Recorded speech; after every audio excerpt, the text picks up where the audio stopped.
রেলের পক্ষ থেকে একটি নোটিশ দেওয়া হয়েছে জলপাইগুড়ি স্টেশন বাজারের ব্যবসায়ীদের। 21শে ডিসেম্বরের মধ্যে রেলের কাটিহার ডিভিশনের ডিআরএম এর সঙ্গে যোগাযোগ করতে বলা হয়েছে ওই নোটিশে। আর তাতেই আতঙ্ক তৈরি হয়েছে ব্যবসায়ীদের মধ্যে। সেই নোটিশ পেয়ে স্টেশন বাজারের ব্যবসায়ীরা আশঙ্কা করছেন রেলের জমি থেকে তাদের তুলে দেওয়া হবে। এই আশঙ্কা করে বৃহস্পতিবার মিছিল করে জলপাইগুড়ি জেলা শাসকের দপ্তরে আসেন কয়েকশো ব্যবসায়ী। কয়েক দশকের পুরনো এই বাজার রেলের জমি থেকে যাতে তুলে না দেওয়া হয় সেই দাবি করেন ব্যবসায়ীরা। এ নিয়ে জেলা শাসকের সঙ্গে দেখা করেন ব্যবসায়ীদের একটি প্রতিনিধি দল। জেলা শাসকের কাছে একটি স্মারকলিপি তুলে দেন তারা।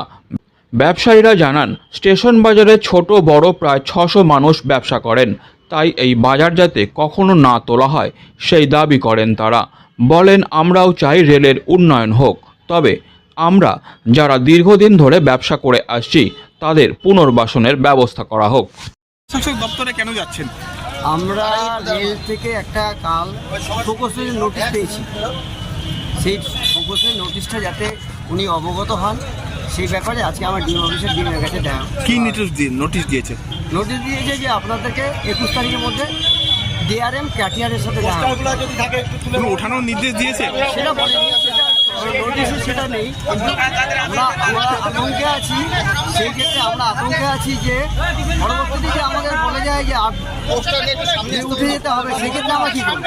কত পরিবার আছে, কত লোক আছে?